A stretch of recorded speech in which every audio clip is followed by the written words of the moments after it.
4절부터 제가 읽습니다. 38장 24절로 26절. 석 달쯤 후에 어떤 사람이 유다에게 일러 말하되 내 며느리 다말이 행음하였고 그 행음함으로 말미암아 임신하였느니라. 유다가 이르되 그를 끌어내어 불사르라. 여인이 끌려나갈 때에 사람을 보내어 시아버지에게 이르되 이 물건 임자로 말미암아 임신하였나이다. 청하건대 보소서 이 도장과 그 끈과 지팡이가 누구의 것이니까 한지라. 유다가 그것들을 알아보고 이르되 그는 나보다 옳도다. 내가 그를 내 아들 셀라에게 주지 아니하였음이로다 하고 다시는 그를 가까이 하지 아니하였더라. 아멘. 성경을 읽다가 보면은요, 도저히 이해가 잘 안 가는 부분이 있어요. 그죠? 아무리 고민하고 생각해도. 근데 그 중에 하나가 오늘 우리가 읽었던 이 본문이 시작되는 창세기 38장의 내용이 아닌가라는 생각이 들어요. 유다라고 하는 사람이 있었는데 유다에게는 3명의 자녀가 있었어요. 그래서 첫째 아들이 엘이었고요. 둘째가 오난, 그리고 셋째가 셀라였거든요. 근데 이 첫째 아들 엘에게 이제 결혼을 해서 다말이라고 하는 며느리가 오게 되어진 건데, 다말과 결혼한 이 엘이라고 하는 사람이 자녀를 얻지 못하고 일찍 죽고 말아요. 그러다 보니까 이제 그 이스라엘의 수원법에 의해서 계대를 잇기 위해서 둘째 오난이라고 하는 사람이 형수에게 들어간 거예요. 그런데 오난이 생각을 해요. 내가 형수를 통하여서 아이를 가질 때도 그 아이는 내 핏줄이 아닌 거예요.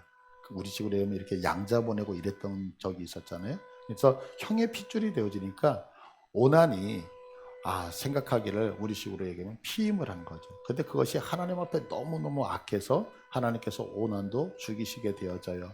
그러니까 이제 셋째 셀이라고 셀라가 들어가야 되는데 유다 입장에서는 아들을 하나하나씩 다 잃어가고 있잖아요. 그러니까 두려운 거죠. 그래서 다말에게 이야기하는 게 뭐냐면 너 친정집에 가서 기다려. 아직 셀라가 너무 어리니까 나중에 나이를 먹으면 너에게 주겠다라고 하고서 이제 그 아이를 주지 않고 있었던 거죠. 많은 시간이 흘렀어요. 그럼에도 불구하고 자기의 자녀를 허락하지 않는, 계대를 허락하지 않는 이 모습을 보면서 이제 다말이 고민하고 있는데 마침 자기 동네에 아버지 유다가 양털을 깎겠다고 하면서, 양털을 깎는다는 게 그 고대 사회 속에서는 큰 행사였거든요. 그 양털을 깎는다라고 하니까 이 다말이 자기가 변장을 했어요. 몸을 파는 여인의 모습으로 변장을 해서 시아버지를 이제 유혹을 하게 되죠. 그리고 그 시아버지를 통해서 아이를 갖게 되어지고 그 시아버지에게 이제 증표로 도장과 지팡이를 받았다라고 하는 거예요. 결국 이 시아버지와 근친상간을 통해서 다말이 베레스와 세라라고 하는 그 쌍둥이를 임신을 했고 이 땅에 태어나게 되어져요. 근데 지금 이 이야기가 어디에 들어가 있느냐면 37장서부터 50장을 보면 이건 다 요셉의 이야기거든요. 그래서 37장에는 요셉이 꿈을 꿔요. 그 꿈을 자기 형제들 그리고 자기 아버지에게 얘기를 했더니 야, 그런 무슨 망측한 꿈이 있어. 그래서 그 요셉이 아버지의 신부름으로 형들의 안부를 묻기 위해서 갔는데 형들이 보고 나서 야, 저 괘씸한 놈 우리가 저 녀석을 죽이자. 그래서 뭐 웅덩이에 묻었다가 나중에 미디안 사람들이 애굽으로 내려가는 것을 보면서 이 요셉이라고 하는 사람을 갖다가 팔아버리잖아요.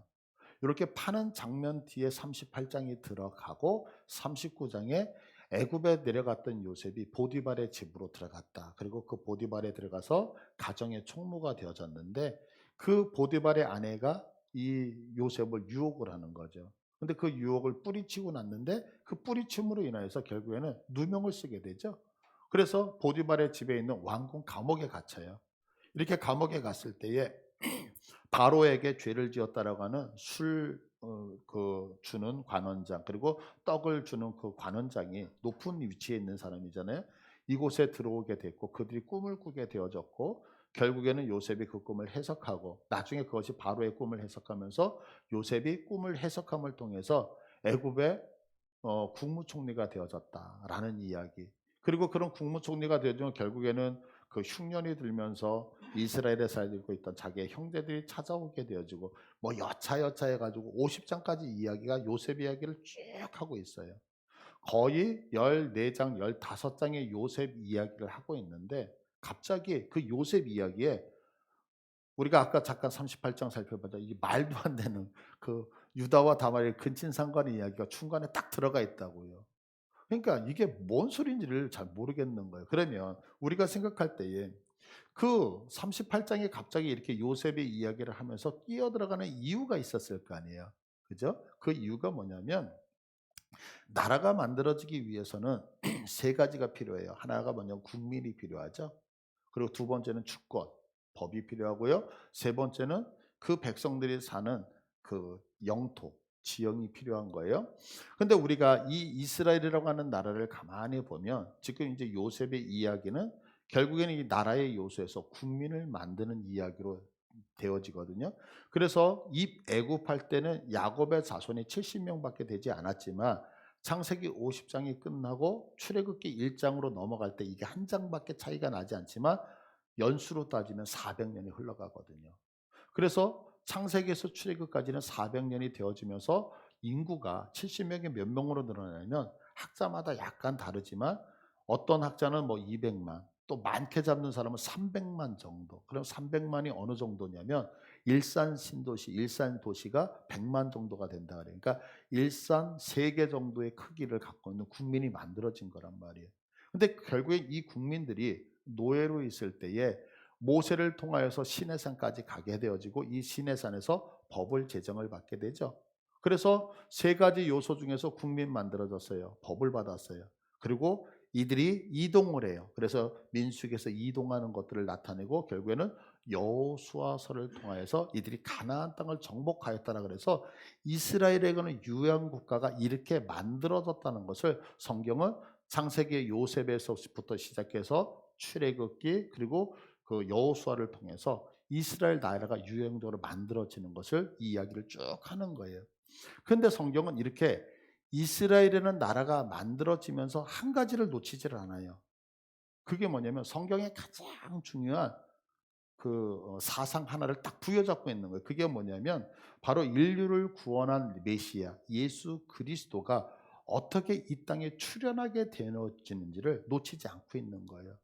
그러니까 이 38장의 내용은 이스라엘이라는 나라가 만들어지면서 나라는 이렇게 만들어지지만 우리를 구원할 예수 그리스도는 바로 이러한 출생을 통해서 등장하게 된다라는 것을 보여주기 위해서 등장하고 있는 거예요. 그래서 오늘 본문 27절 오늘 우리가 읽지는 않았지만 38장 27절을 보면 보세요.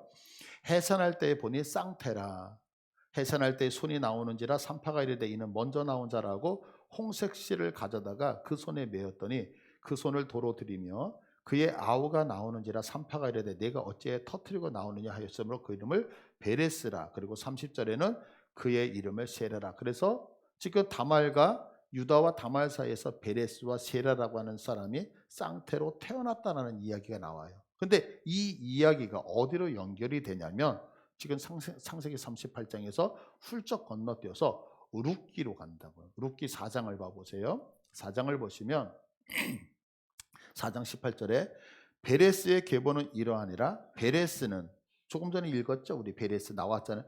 베레스는 헤스론 낳고 헤스론은 람을 낳고 람은 암미나단 낳고 암미나단 나손 낳고 나손은 살몬 낳고 살몬은 보아스를 낳고 보아스는 오벳을 낳고 오벳은 이새를 낳고 이새는 누구를 낳았더라? 다윗을 낳았더라. 그래서 지금 이 베레스를 통하여 유다와 다말의 자녀인 베레스를 통하여 누가 낳았다? 다윗이 태어났더라. 근데 여기서 끝나지 않아요. 이 족보는 다시 한번 건너뛰어요. 어디로 건너뛰냐면 마태복음 1장 1절로 건너뛰어요.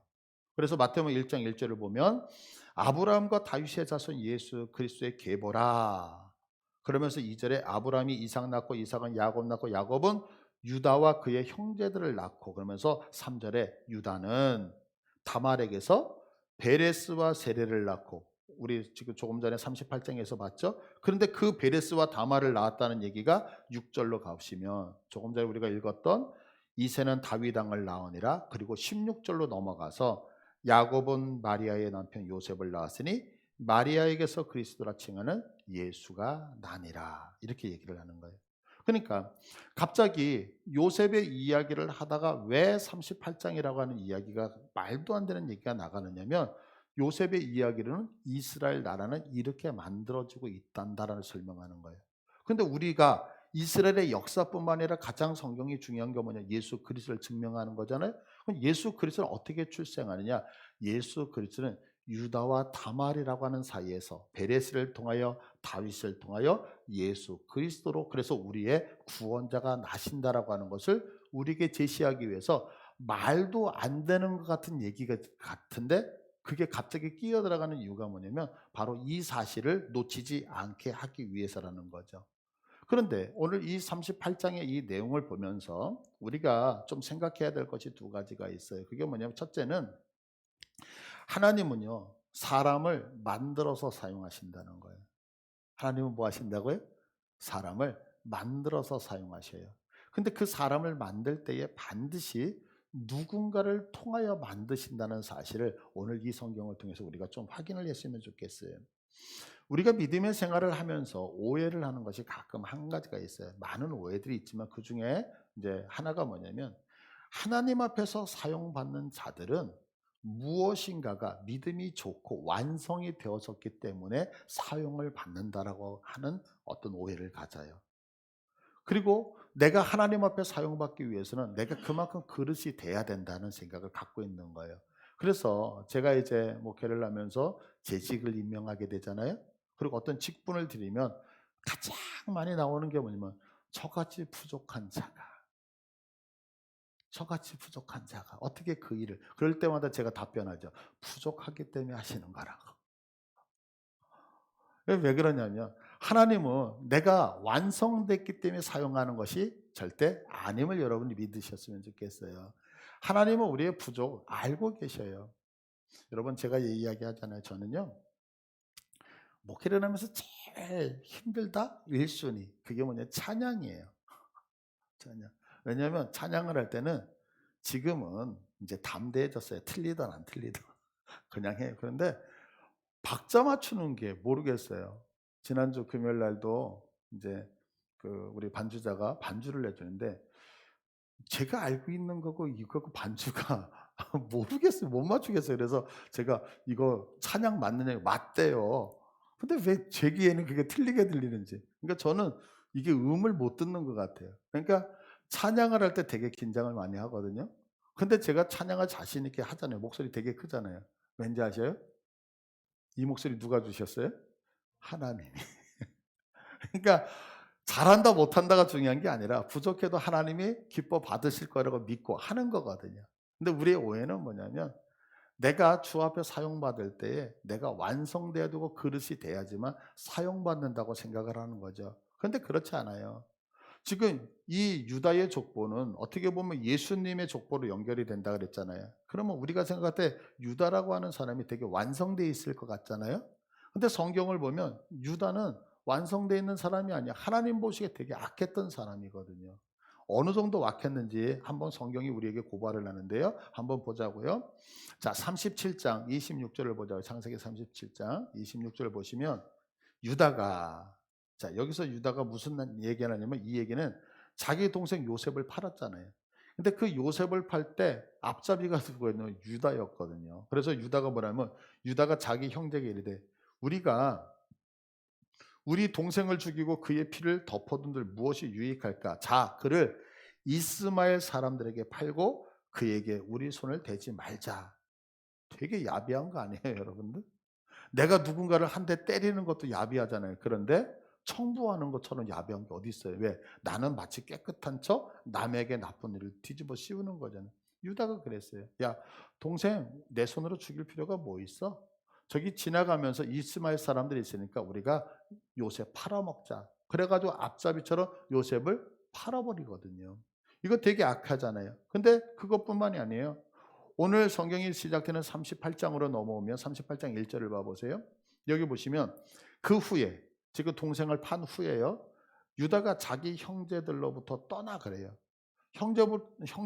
형제로부터 떠났다라고 하는 얘기는 뭐냐면, 지금 이 예배당에 우리가 같이 모여 살고 있는 거, 공동체를 이루고 살고 있는 거예요. 근데 이 공동체를 떠났다는 거예요. 그러면 원래 야곱의 가족들은 어디에 살고 있냐면 예루살렘에 살고 있었거든요. 헤브론에 살고 있었는데 그 헤브론에서 떠나서 어때요? 아둘람 사람 히라와 가까이 하니라 그래요. 아둘람 사람. 이게 헤브론에서 예루살렘에서 24km 정도니까 아마 수원이나 아마 일산 뭐 요 정도 근처가 될 것 같아요. 이렇게 떨어져서 누구? 가나안 사람을 찾아갔다라고 성경은 이야기를 하고 있는 거예요. 그런데요, 여기서 어떤 일이 일어나냐면 2절은 이렇게 고발을 해요. 유다가 거기서 가나안 사람 수아라 하는 자의 딸을 보고 그를 데리고 동침하니 그가 임신할 아들을 낳으며 유다가 그의 이름을 에리라 했다. 그곳에서 수아라고 하는 사람과 결혼을 했다는 거예요. 이 수아라고 하는 사람은 가나안 사람이거든요. 그런데 우리는 성경을 볼 때 너무 쉽게 이런 단어를 너무너무 쉽게 넘어가요. 그런데 보세요. 성경은 이걸 굉장히 무섭게 다루고 있다고요. 무엇을 무섭게 되면 2절 유다가 거기서 가나안 사람 수아라는 자의 딸을 보고 그를 데리고 동침했다. 결혼했다는 것을 되게 간단하게 여기지 않아요. 왜냐하면 우리가 잘 알고 있는 솔로몬이라고 하는 사람이 있잖아요. 솔로몬은 처음에는 하나님을 아버지 다윗이 하나님을 섬겼듯이 잘 섬겼어요. 근데 시간이 지나가면서 솔로몬은 하나님을 배교하죠. 배도한다고. 그런데 그 배도했던 이유를 성경은 아주 무섭게 얘기하는데 그 이유가 뭐냐면 솔로몬이 결혼을 잘못했기 때문이다 이렇게 설명을 해요. 한번 성경으로 볼까요? 자, 열왕기상 11장 3절을 보시면 다 같이 읽을까요? 시작. 왕은 후궁이 700명이요 첩이 300명이라 그의 여인들이 왕의 마음을 돌아서게 했더라. 부인들이 왕의 마음을 하나님 앞에 나가던 솔로몬의 마음을 돌이켰어요. 그래서 4절을 보면 솔로몬의 나이가 많을 때 그의 여인들이 그의 마음을 돌려 어떻게 했느냐면 다른 신들을 따르게 하였으므로 우상 숭배를 했다는 거예요. 그래서 마지막에 뭐예요? 그의 하나님 여호와 앞에 온전하지 못하였더라 이렇게 설명한다고요. 그러니까 성경은 우리들에게 뭐라고 얘기하냐면 결혼을 잘해야 된다고 얘기를 하고 있는 거예요. 우리 여기 오늘 청년들이 있는데요. 결혼하는 청년들 꼭 명심하세요. 예수를 안 믿잖아요. 신앙생활 안 하잖아요. 결혼하시면 안 돼요. 왜? 내가 아무리 좋은 신앙을 갖고 있을지라도요. 예수님을 안 믿는 자와 결혼하게 되면 내 신앙이 배교로 들어갈 확률이 되게 많기 때문에 그래요. 우리 청년들 꼭 명심하세요. 예수 믿는 자하고 하는 거예요. 예. 자, 그런데 지금까지 자, 이렇게 떠나잖아요. 그래서 성경을 보면 지금 오늘 성경에 나오는 유다의 앞에 아버지 야곱, 이삭, 아브라함 할아버지가 있잖아요. 이들이 어떻게 신앙을 지켰는지 한번 보잔 말이에요. 창세기 24장 1절을 봐 보세요. 24장 1절을 보면 아브라함이 나이가 많아 늙었고 여호와께서 그에게 범사에 복을 주셨어요. 아브라함이 자기 집 모든 소유를 맡은 늙은 종에게 이르되 청하건대 내 허벅지 밑에 내 손을 넣어라. 그러면서 하는 얘기가 뭐냐면 내가 너에게 하늘의 하나님 땅의 하나님 여호와를 가리켜 맹세하노니 그래요. 근데 이 맹세한다는 얘기가 뭐냐면 내가 너에게 엄명을 내리느니 내가 너에게 단호하게 말하노니 이게 맹세가 이런 뜻이거든요. 여러분도 우리가 단호하게 얘기하는 게 많잖아요. 그죠? 근데 아브라함이 아주 단호하게 맹세하면서 한 가지를 얘기를 해요. 그게 뭐냐면 다른 게 아니에요. 너는 여기서도 읽을까요? 시작. 너는 내가 거주하는 이 지방 가나안 족속의 딸 중에서 내 아들을 위하여 아내를 택하지 말고 4절 내 고향 내 족속에로 가서 내 아들 이삭을 위하여 아내를 택하라. 여러분들 생각해 보세요. 아빠가 너한테 꼭 얘기할게. 맹세하는 거 목숨을 걸고 그러면서 맹세를 시키는데 다른 게 다 많은데 아브라함이 맹세시키는 게 뭐냐면 내 아들 이삭 100세에 낳은 아들 이삭이 있는데 내 아들 이삭은 가나안 사람하고 결혼시키면 된다 안 된다? 절대로 안 된다. 절대로 안 된다. 이거 지킨다고요. 뿐만 아니에요. 이 이삭이 결혼을 했어요. 그래서 리브가와 결혼을 해서 아들 둘을 낳았어요. 하나는 에서, 하나는 야곱. 그런데 이 에서와 야곱의 인생을 비교를 하는데 성경은 이렇게 설명해요. 창세기 26장 34절. 에서가 40세, 40세면 다 어른이 된 거잖아요. 근데 40세에 헷족소, 헷족소는 가나안 사람을 얘기하거든요. 헷족소 부에리의 딸 유디카, 헷족소 엘론의 딸 바스맛을 아내로 맞이하였더니 그들이 이삭과 리브가의 마음에 근심이 되어졌더라. 뭐가요? 이방 여인하고 결혼한 게. 이 근심이 됐다는 얘기가 뭐냐면 비통했다는 거예요. 가슴을 찢는 일이 되어졌다는 거예요. 그래서 여러분들 보면 이삭이 형 에서를 사랑해요, 야곱을 사랑해요? 에서를 사랑하잖아요. 나중에 이 이삭이 이제 유언을 하겠다면서 이삭을 축복하려고 할 때 야곱이 변장해서 들어와서 형의 모든 것을 가로챘잖아요. 얼마나 꼴보기 싫어요. 그래서 결국에는 이삭이 야곱을 죽인다고 해서 야곱이 자기 외삼촌 밧단 아람으로 라반의 집으로 도망가게 되어지죠.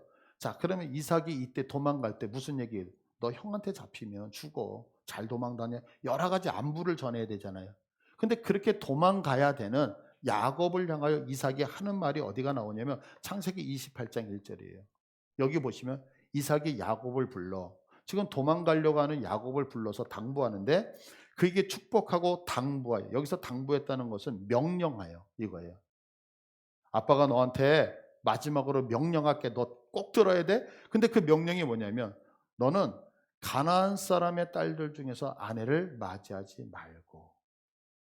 아브라함이 뭐라 그래요? 가나안 사람하고 결혼하지 마. 이삭이 뭐예요? 가나안 사람하고 결혼하지 마라고 얘기를 하고 있다는 거예요. 근데 지금 요셉이 어떻게 했어요? 요셉은 자기 가족들의 무리를 벗어나 일부러 가나안 땅에 들어가서 가나안 딸 수아의 딸을 맞이했다라고 성경은 얘기해요. 이게 성경은 되게 악하다라고 얘기를 하는데 우리는 평면으로 돼 있으니까 그냥 넘어간단 말이에요. 근데 여기서 끝나지 않아요. 이 유다가 결혼을 할 때 이 여인을 사랑하지 않았던 것 같아요. 왜냐하면 다시 한번 오늘 본문 그 안으로 38장 2절로 와서 보시면 유다가 거기서 가나안 사람 수아라는 자의 딸을 보고 그래요. 지금까지 성경은 누구 그러면서 아내 이름을 다 이야기를 하고 있었죠. 그런데 유다의 아내의 이름은 이야기한다 안 한다? 이름 자체를 밝히지 않아요. 그만큼 비중을 두지 않고 있거든요. 근데 여기서 보면 여러분들 좀 이렇게 감정을 감정을 좀 살려서 봐보세요. 우리 그 여성들은 분위기 되게 좋아하잖아요. 분위기. 그죠? 그러면 지금 이거 연애하는 분위기, 지금 웨딩 마치하는 결혼의 분위기거든요. 근데 결혼을 이렇게 설명해 성경이. 자기 딸을 보고 데리고 동침하니 그가 임신하여 낳음에 유다가 그 이름을 에레라 하니라. 이렇게 무뚝뚝한 이야기가 어디 있어요? 뭐 했어요? 가나안에 내려가서 저 여자를 보고 데리고 동침하고 낳고 그래서 아들의 이름을 지었다. 이게 결혼에 대한 어떤 이야기라고요. 다른 사람의 결혼의 이야기를 보면 쭉 설명을 해 사랑의 이야기를 설명하잖아요. 근데 여러분들 제가 이 말씀을 묵상하면서 무슨 생각이 들었냐면 요즘 그 나이트나 이런 데서 뭐 이렇게 그 쾌락을 즐기는 사람들 나이트에서 놀다가 보고 데리고 가서 동침하고 애기 낳더라. 똑같은 단어인 것 같아요. 뉘앙스 느껴지시겠어요? 제가 왜 이렇게 얘기를 하냐면 억지가 아니에요. 자, 지금 이 결혼은 되게 형식적으로 누군가 그냥 헌팅해가지고 만나가지고 결혼한 것처럼 느껴진다고. 왜 제가 이 단어를 쓰냐면 자 38장 12절로 와보세요. 38장 12절에 보시면 얼마 후에 유다의 아내 수아의 딸이 죽은지라. 지금 자기 아내가 죽었어요. 그리고 나서 유다가 위로를 받은 후에 그래요. 위로를 받았다는 것은 뭐냐면 죽은 아내를 위하여 애곡을 했다는 얘기예요. 그런데 애곡을 할 때 성경을 보면 유명했을 때는 보통 30일에서 70일 정도를 애곡을 해요. 만약에 제 아내가 먼저 세상을 떠나면 제 아내를 기억하면서 여보 그러면서 70일을 길게. 근데 보통 일반적인 사람은 며칠을 애곡을 하냐면 7일을 애곡하는 거예요. 자, 그런데 7일을 애곡한 후에 뭐가 있냐면 그의 친구 아둘람 사람 히라와 함께 딥나로 올라가서 자기의 양털 깎는 자에게 이르렀더니 그래요. 그죠? 7일 있다가 이제는 자기 본업으로 돌아왔어요. 그런데 본업으로 돌아와서 한 게 뭐냐면 18절이에요. 다 같이 읽을까요? 시작. 유다가 이르되 무슨 담보물을 내게 주랴. 그가 이르되 당신의 도장과 그 끈과 당신의 손에 있는 지팡이로 하라. 유다가 그것들을 그에게 주고 그에게 들어갔더니 그가 유다라 말마 임신하였더라. 우리 여기 권사님들한테 여쭤볼게요. 이런 일이 있으면 안 되겠지만 내가 사라졌는데 내 남편이 내가 죽은 후에 일주일 만에 다른 여자와 합방을 한다. 용서가 될 것 같아요? 아니면 저 왼수일 것 같아요? 지금 그 얘기하고 있다고요. 그러니까 7일 애곡하고 나서 뭐 했다는 거예요? 지금 창녀로 위장한 자기의 며느리 다말과 동침을 했다는 거예요. 그러면 이 얘기는 뭐냐면 말씀드린 것처럼 지금 유다라고 하는 사람이 자기 아내를 진짜 사랑했을까요? 사랑하지 않았을까요? 사랑하지 않고 형식적으로 데리고 사는 거였겠죠. 그죠? 지금 이렇게 자기 동생을 팔아요. 지금 가나안 속에 들어가서 하나님의 언약을 다 잊어버리고 아무렇게나 살고 있는 이런 유다였다고요. 그런데요. 이 38장이 딱 끝나고 나면 유다는 변화가 시작돼요. 어떻게 변하냐면 보세요. 44장 31절을 보면 이제 야곱이 요셉에게 가서 이제 자녀를 가는데 요셉이 그러잖아요. 너에게 동생이 있는 얘 요셉이라고 하는 녀석은 죽었습니다. 그리고 그의 동생 베냐민이 있습니다. 이런 얘기를 하잖아요. 그래서 자기 동생 베냐민을 데리고 오라고 하잖아요. 그러고 나서 처음에는 안 데리고 갔다가 이 베냐민을 볼모로 잡겠다고 요셉이 거짓말을 시켜요. 그렇게 볼모로 잡겠다고 할 때에 누가 나서서 대변을 하면 유다가 나서는 거예요. 근데 뭐라고 하냐면 이렇게 얘기해요. 31절에 아버지가 아이의 없음을 보고 죽을 것입니다. 아까는 지금 아버지의 집을 떠나서 마음대로 살았던 유다였잖아요. 근데 지금 무엇을 걱정하냐면 우리 아버지가 연로하셨는데 지금 이 베냐민이라는 내 동생을 데리고 가지 않으면 늙으신 아버지 돌아가셔요. 그래서 아버지를 걱정하는 사람으로 변했어요. 그뿐만이 아니에요. 33절을 보시면 33절에 이제 주의 종으로 그 아이를 대신하여 머물러 있어 내 주의 종이 되게 하시고 그 아이는 그의 형제들과 함께 올려 보내소서. 뭐예요? 요셉이 베냐민을 붙들겠다 그러니까 베냐민을 붙들고 있으면 안 됩니다. 왜? 우리 아버지 죽으니까요. 그러니까 내가 대신 당신에게 볼모로 잡혀 있을 테니까 내 동생 베냐민은 형제들과 함께 올려 보내주세요. 아까 자기 형제 요셉 팔았던 그 유다가 어떻게 변했어요? 자기 동생 베냐민을 위해서 자기 목숨을 내어놓는 사람으로 변했다고 성경은 이야기를 해요. 이렇게 변한 모습 때문에 성경은 유다를 축복하는데 어떻게 축복을 하냐면 아버지의 마음이 들었던 것 같아요. 그래서 이제 야곱이라고 하는 사람이 죽음 직전에 임종 직전에 자녀들을 다 축복을 하거든요. 그 축복의 내용을 보면 창세기 49장을 보면 유다를 이렇게 축복해요. 49장 8절 유다야 너는 내 형제의 찬송이 될지라 축복하죠. 내 손이 원수의 목을 잡을 것이다. 내 아버지의 아들들이 네 앞에서 절을 할 것이다. 그리고 9절에 보면 너는 유다 너는 사자 새끼가 된다. 그래서 모든 것을 잡아먹는 용맹한 자가 된다고 얘기를 해요. 그 다음에 10절에 가시면 무슨 얘기를 하냐면 10절에 규라고 하는 것은 뭐냐면 그 왕들이 갖고 있는 지팡이 같은 거, 쥐봉 같은 거, 이거 규라 그래요. 그 규가 유다를 떠나지 않는다. 이거는 왕권이 떠나지 않는다는 얘기죠. 그리고 통치자의 지팡이가 그 발세에서 떠나지 않고, 그 다음에 모든 백성이 너에게 복종할 것이다. 지금 축복이 대단하죠. 이뿐만이 아니에요. 11절에 보시면 그의 나귀를 포도나무에 매며 그의 암나귀 새끼를 아름다운 포도나무에 맬 것이다. 나귀라고 하는 것은 이 당시에 부자들, 부자들, 부자들만 타고 다녔던 거예요. 옛날에 우리 그 그랜저 뭐 이러면 사장님들이 타고 다니는 차라고 뭐 이렇게 얘기를 했었잖아요. 그것처럼 나귀는 부자들이 타고 다녔던 거예요. 그런데 포도나무라고 하는 것은 뭐냐면 이 성읍이 있는데 포도나무가 많다는 것은 그 동네가 부자가 돼 있다는 거거든요. 그러니까 나귀를 타고 그 나귀를 포도나무에 맨다는 것은 유다가 다니는 그 모든 동네는 지금 부유하다 이 얘기를 지금 하고 있는 거예요. 그것뿐만이 아니죠. 계속해서 그 옷을 포도주에 빨며 그의 복장을 포도즙에 빨리로다. 이게 뭐냐면 자, 왜 부자냐면 포도를 생산을 했어요. 그래서 그 많은 것들을 포도즙 틀에다가 넣고서 이걸 밟아가지고 포도즙 즙을 내는 거예요. 근데 어때요? 포도가 조금 있는 게 아니라 어마어마하게 많으면 그거를 이렇게 밟아가지고 즙을 낼 때에 포도즙이 옷에 튀잖아요. 그 옷에 튀는 것을 뭐라 하면 포도주에 옷을 빨며 복장을 포도즙에 빤다는 얘기예요. 그 얘기는 뭐냐면 너무 인생이 풍족하다라고 하는 것을 이렇게 표현하고 있는 거거든요. 그 다음에 계속해서 12절 그의 눈은 포도주로 인하여 붉고 그의 이는 우유로 말미암아 희다. 우유는 그냥 나오는 게 아니잖아요. 우유는 젖소에서 나오잖아. 여기는 양에서 나오죠. 그러면 내가 우유를 먹어서 이빨이 하얘질 정도면 우유를 얼마나 많이 먹어야 되겠어요? 그러니까 양이 어마어마하게 많다. 그러니까 유다 너는 모든 축복이 다 간다라고 이렇게 축복을 한다고요. 근데 여기서 끝나지 않죠. 이 유다가 죽어요. 근데 결국 이 유다는 이스라엘에서 가장 중요한 지파가 되어져요. 그래서 우리가 잘 알다시피 성막이 진행할 때에 맨 앞에 제사장들이 나팔을 불면서 갈 때 제 앞에 친치고 가는 족속이 아니라 유다 지파예요. 성막이 멈췄어요.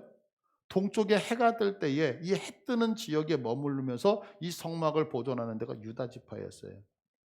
뿐만 아니죠. 요단강을 건너가서 가나안 땅을 정복을 하잖아요. 가나안을 정복할 때 제일 먼저 올라갔던 사람이 누구냐면 갈렙이었거든요. 갈렙이 어느 지파예요? 유다 지파였어요. 모든 사람들이 다 가나안 땅을 차지해서 이제는 그 땅이 너무 더디게 차지되어져요. 그래서 나중에 제복 뽑기로 땅을 분배했잖아요. 그런데 그럴 때 모두들 다 만족했는데 오직 만족하지 않은 지파가 하나 있었어요. 이 산지를 내게 주옵소서. 나는 끝까지 정복하겠습니다. 그래서 땅을 다 차지했던 지파가 유다 지파라고요. 이스라엘이 망했어요. 바벨론과 아수르에 의해서 망해가지고 이스라엘에는 이 지파가 다 피가 섞이고 하나님을 배척을 할 때에 오직 누구? 유다 지파만 순수 혈통을 지키면서 에스라 공동체를 만들어낸다고요. 지금 유다는 완전히 타락했던 사람이었다고요. 그런데 지금 성경을 쭉 보니까 38장을 기점으로 해서 유다라고 하는 사람은 이스라엘에 없어서는 안 될 아주 이상하게 하나님이 귀하게 쓰시는 사람으로 변화되어졌고 그의 자손들도 하나님 앞에 지금 귀하게 쓰인 것을 제가 여러분에게 성경을 통해서 증명해 보였다고요. 그러면 어떻게 이렇게 별 볼 일 없었던 유다가 이렇게 하나님 앞에서 귀하게 사용받았느냐라고 하는 거죠. 그건 다른 게 아니에요. 누구 때문이냐면 다말이라고 하는 사람 때문에 그랬다는 거예요. 다말. 그러면 왜 다말 때문에 그랬냐면 다말은 이 유대의 가문을 이으려고 하는 마음 때문에 지금 이 죽음까지도 불사하는데 만약에 다말이라고 하는 사람이 유대의 가문, 유다의 가문을 잇겠다는 생각이 없었다면 다말은 어떻게 보면 행복하게 살 수 있었다고요. 왜냐하면 룻기서에 보면 무슨 내용이 나오냐면 나오미라고 하는 사람이 있는데 나오미가 자기 남편이 죽어요. 그리고 자기의 아들 둘인데 두 아들이 다 죽어요. 그래서 자기도 과부가 되고 자기 두 아들의 며느리도 과부가 돼요. 이때 하는 얘기가 뭐냐면 얘들아 너희들 신에게로 돌아가. 그리고 너희들이 남편 그늘에서 행복하게 살라라고 명령을 해요. 그때에 그 두 명의 자부 중에서 오르바라고 하는 사람은 남편을 찾아서 떠나버리거든요.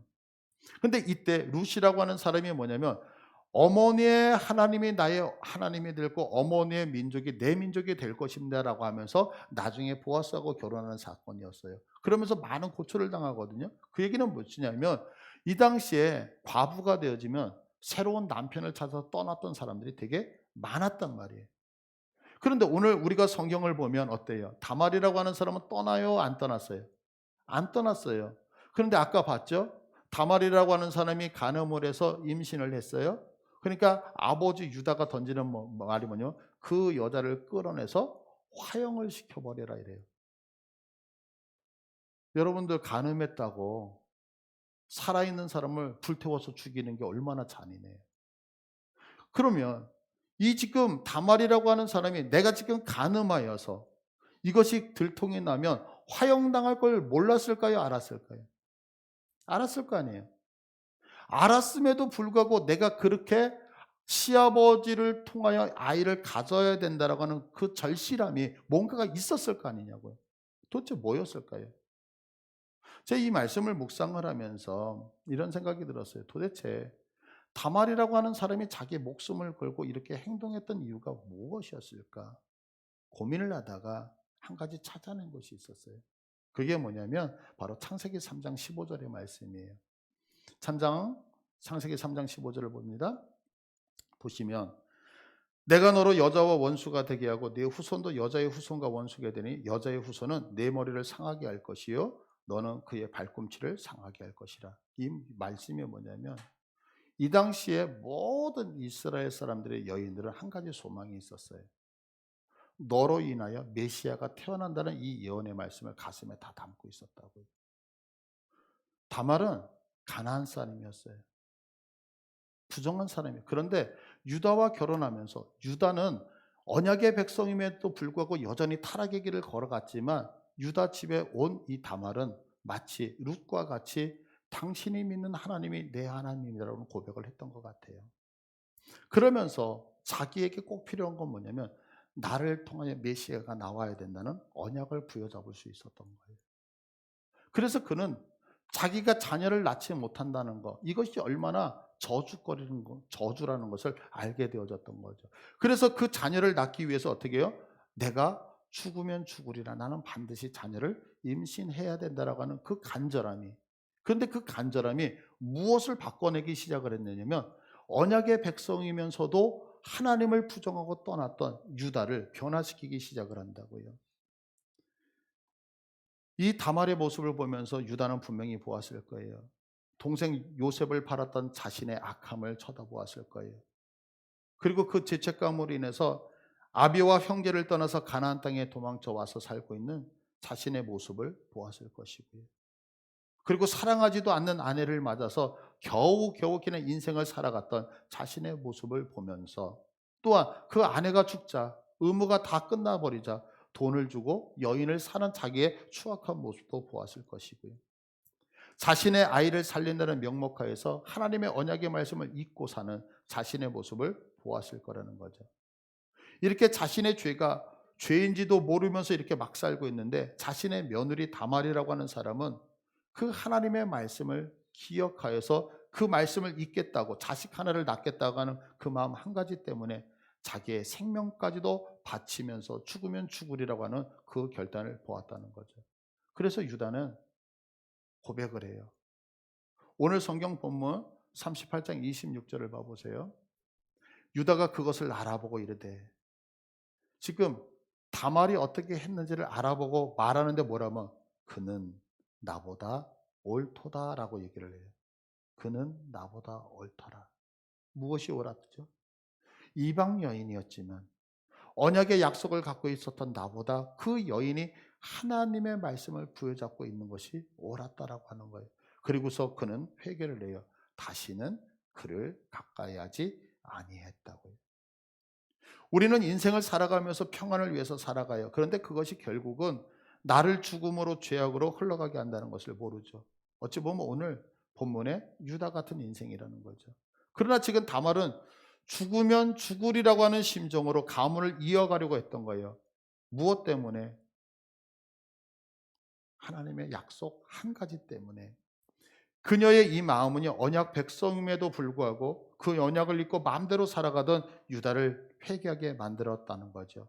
그리고 유다로부터 내가 옳았다. 내가 너를 다시는 가까이 하지 않겠다라고 하는 회개의 마음으로 그를 바꿔내는 역할을 하게 됐다는 거죠. 그리고 결국 그는 메시아의 족보를 잇는 자로 쓰임을 받게 됐다는 거예요. 오늘 본문을 통해서 우리가 처음에 생각했던 게 뭐냐면 하나님은 이렇게 연약했던 유다였어요. 그러나 하나님의 계획 안에 있는 그 자를 버리시는 것이 아니라 그를 어떻게 해요?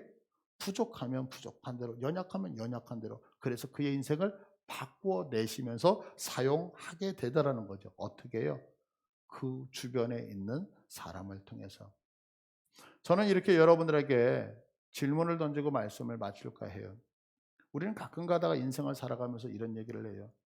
만약에 내 인생 속에서 하나님이 말씀하시는데 하나님의 음성이 내게 들린다면 나는 믿음의 생활을 잘하겠다고. 또 이렇게도 얘기하죠. 내가 인생을 살아갈 때에 하나님이 정말 내 눈에 보인다면 나는 그 눈에 보이는 하나님 때문에 믿음의 생활을 잘할 것이라고. 그렇다면 묻겠습니다. 하나님이 우리에게 어떤 음성으로 말씀하시면 우리는 그것이 하나님의 음성이라고 생각하겠습니까? 하나님이 우리 인생을 살 때에 어떤 모습으로 우리에게 현현하시면 우리는 그분이 진짜 하나님이라고 믿으시겠습니까? 하나님은 오늘도 말씀하고 계시는 거 믿으십니까? 하나님은 오늘 우리와 함께하고 계시는 걸 믿으십니까? 누구요?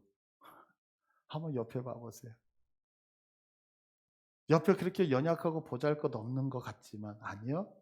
바로 그 옆에 계시는 분이 하나님이 보내신 다말이라고 하는 거예요. 하나님이 보내신 천사라고 하는 거예요. 하나님이 직접 우리에게 오신 하나님의 대사인 거예요. 그래서 하나님은 오늘도 나의 부족함 안에서 내 옆에 분들을 통하여서 내가 아는 분들을 통해서 말씀하고 있고 권면하고 있고 나를 주님이 사용하시기 위해서 오늘도 이야기하고 있다는 사실이죠. 여러분들 이거 믿으실 수 있겠어요? 그래서 우리는 옆에 분들을 귀하게 존귀하게 여겨야 되는 것이 무엇이냐면 바로 그분이 하나님이 나를 택하여 보내신 다말과 같이 나를 위해서 보내신 하나님의 대사이기 때문이라는 거죠. 그래서 내 옆에 분에게 나오는 그 메시아 예수님의 생명으로 우리를 지금 살리시려고 하고 있다는 거예요. 믿음의 생활을 하면서 여러분 이 사실을 놓치지 않았으면 좋겠어요. 그래서 누구를 만나든 어떤 사람과 함께하든 그 안에 말씀하시는 예수 그리스도를 발견해서 우리의 신앙도 변화되어 그 하나님 앞에서 온전히 사용받기를 간절히 축복합니다. 네. 이 시간에 우리 기도할 때